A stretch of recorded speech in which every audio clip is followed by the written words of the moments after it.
सुनेंगे द्वादशी के दिन सुने जाने वाली कथा। द्वादशी के दिन इस कथा को आवश्यक रूप से सुनना चाहिए। जो भी जातक एकादशी का व्रत करते हैं उन्हें द्वादशी के दिन एकादशी व्रत का पारण अवश्य करना चाहिए, अर्थात व्रत को खोलना चाहिए। इसे ही एकादशी व्रत की पूर्णाहुति माना जाता है। इस कथा को द्वादशी के दिन सुनने से एकादशी का पूर्ण फल प्राप्त होता है। तो चलिए शुरू करते हैं। बहुत समय पहले की बात है। अम्बरीश नाम का एक राजा, जो भगवान नारायण का परम भक्त था, राजा अपनी पत्नी के साथ 12 महीने की सभी एकादशियों का व्रत पूर्ण श्रद्धा और भाव से किया करता था। एक द्वादशी तिथि को पूजन एवं गोदान करके राजा रानी पारण के लिए जा रहे थे। तभी दुर्वासा ऋषि अपने सहस्त्र शिष्यों के साथ उनके महल में आए। राजा रानी ने ऋषिवर का आदर सत्कार किया और बोले, हे ऋषिवर, आप बहुत उत्तम समय पर पधारे हैं। हम अभी एकादशी व्रत का पारण ही करने वाले थे, आप भी हमारे साथ भोजन पाइए। ऋषि दुर्वासा ने राजा का यह आग्रह स्वीकार कर लिया और स्नान करने यमुना तट पर चले गए। पारण का समय पूर्ण होने में केवल एक घड़ी ही शेष थी। उनके पुरोहित जी ने उनसे कहा, हे राजन, पारण का समय हो रहा है। एकादशी का पारण समय से न करने पर व्रत खंडित होता है और एकादशी का फल प्राप्त नहीं होता।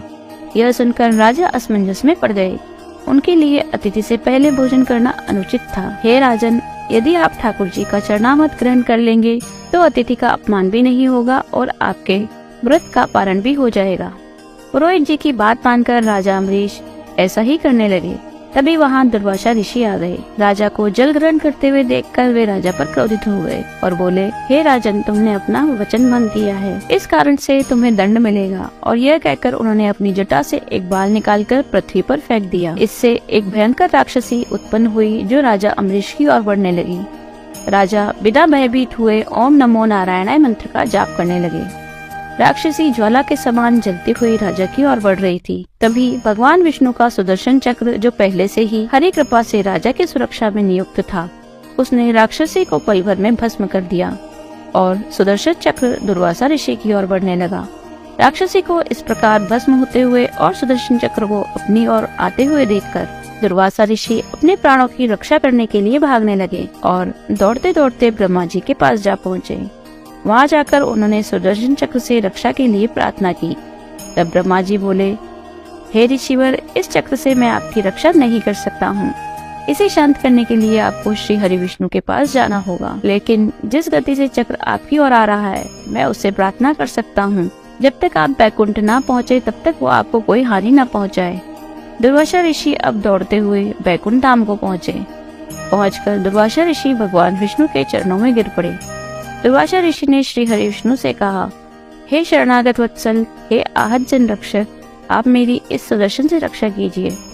तब भगवान श्री हरि बोले, हे ऋषिवर, मैं स्वतंत्र नहीं हूँ, मैं तो भक्तों के पराधीन हूँ।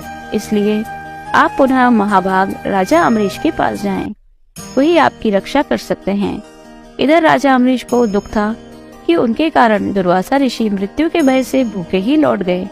यह सोचते सोचते वे केवल जल पीकर ही पूरे 1 वर्ष तक ऋषि की प्रतीक्षा करते रहे। वर्ष भर के बाद दुर्वासा ऋषि जैसे भागे थे वैसे ही दौड़ते दौड़ते राजा के पास आए और महल में जाकर राजा के पैरों पर गिर पड़े और उनके पैर पकड़ लिए। ब्राह्मण के द्वारा पैर पकड़े जाने पर राजा को और भी दुख हुआ। उन्होंने ऋषिवर को आसन दिया और स्वयं भगवान श्री हरि विष्णु की स्तुति की और सुदर्शन चक्र को शांत करने की प्रार्थना की। इस प्रकार सुदर्शन चक्र शांत करके श्री हरि विष्णु भक्त राजा अम्बरीश ने ऋषिवर के प्राणों की रक्षा की। बोलिए हरि विष्णु भगवान की जय। ओम नमो नारायण। मिलते हैं ऐसे ही अगले वीडियो में। हरे कृष्णा, राधे राधे।